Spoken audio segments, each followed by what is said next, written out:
बिस्मिल्लाहिर्रहमानिर्रहीम। शुरू अल्लाह के नाम से जो बड़ा मेहरबान और नहायत रहम फरमाने वाला है। मैं हूं हसनैन अहमद और आप देख रहे हैं द रियल स्टोरी। आप सभी दोस्तों से गुजारिश है कि हमारे चैनल द रियल स्टोरी को लाइक करें, सब्सक्राइब करें और बेल आइकन को ज़रूर प्रेस कर दें ताकि हमारी हर आने वाली नई वीडियो आप तक बआसानी पहुंच सके। तो बिना वक्त ज़ाया किए चलते हैं आज की वीडियो की तरफ। कहते हैं कि उस्ताद आखिर उस्ताद होता है और ये बात बिल्कुल 100% ठीक है। बाज़ औक़ात हम स्कूल में शरारत करते हैं तो अक्सर क्लास रूम में जब हमें उस्ताद देख लेता है तो हम चुप हो जाते हैं और हम आपस में यही बात कह रहे होते हैं कि उस्ताद को पता नहीं चला, लेकिन ऐसा बिल्कुल भी नहीं है। लेकिन कभी कभार वो हमें वैसे ही छोड़ देते हैं। एक दिन प्रोफेसर साहब इंतहाई अहम मौजू पर लेक्चर दे रहे थे। जैसे ही उन्होंने बोर्ड पर कुछ लिखने के लिए रुख पलटा, किसी तालिब इल्म ने सीटी मारी। प्रोफेसर साहब ने मुड़कर पूछा किसने सीटी मारी, तो कोई भी जवाब देने पर आमादा ना हुआ। आपने कलम बंद करके जेब में रखा और रजिस्टर उठाकर चलते हुए कहा, मेरा लेक्चर अपने इख्तिताम को पहुंचा और बस आज के लिए इतना ही काफ़ी है। फिर उन्होंने थोड़ा सा तवक्कुफ किया, रजिस्टर वापस रखते हुए कहा, चलो आज हम आपको किस्सा सुनाता हूँ ताकि क्लास का वक्त भी पूरा हो जाए। कहने लगे, रात मैंने सोने की बड़ी कोशिश की मगर नींद कोसों दूर थी।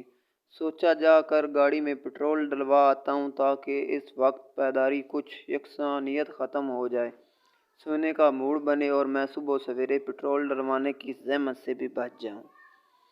फिर मैंने पेट्रोल डलवा कर इस इलाके में ही वक्त गुजारने के लिए इधर उधर ड्राइव करना शुरू कर दिया। काफ़ी देर घूमने के बाद घर वापसी के लिए कार मोड़ी तो मेरी नज़र सड़क के किनारे खड़ी एक लड़की पर पड़ी। नौजवान और खूबसूरत थी मगर साथ ही बनी सवरी हुई भी थी। लगता है जैसे किसी पार्टी से वापस आ रही है। मैंने कार रोक कर कहा, जाना है क्या मैं आपको आपके घर छोड़ दूं? कहने लगी, अगर आप ऐसा कर दें तो बहुत मेहरबानी होगी। मुझे रात के इस दोपहर में कोई सवारी नहीं मिल रही। लड़की अगली सीट पर मेरे साथ ही बैठ गई। गुफ्तगू इंतहाई मज़हब और सुलझी हुई करती थी। हर मौजू पर मुकम्मल अबूर हासिल था। मैं जब इसके बताए हुए पते पर इसके घर पहुंचा तो इसने एतराफ़ करते हुए कहा कि आपने मुझ जैसा बाशऊर नफीस इंसान नहीं देखा और इसने दिल में मेरे लिए मोहब्बत पैदा कर ली। मैंने भी इसे साफ साफ बता दिया। सच बताऊं तो ये बात है कि आप भी एक शाहकार खातून हैं। मुझे भी आपसे इंतहाई प्यार हो गया है। साथ ही मैंने इसे बताया कि मैं यूनिवर्सिटी में प्रोफेसर हूँ। लड़की ने टेलीफोन नंबर मांगा जो मैंने इसे बिला तकल्लुफ़ दे दिया। मेरी यूनिवर्सिटी का सुनकर इसने खुश होते हुए कहा, मैं आपसे एक गुजारिश करती हूँ। मैंने कहा, गुजारिश नहीं, हुक्म कीजिए। कहने लगी, मेरा एक भाई आप ही की यूनिवर्सिटी में पढ़ता है, आपसे गुजारिश है कि इसका ख्याल कीजिए। मैंने कहा, ये तो कोई बड़ी बात नहीं, आप इसका नाम बता दें। कहने लगी, मैं इसका नाम नहीं बता सकती, लेकिन आपको एक निशानी बताती हूँ, आप इसे फौरी पहचान जाएंगे। मैंने कहा, क्या है वो ख़ास निशानी जिससे मैं उसे पहचान लूँगा?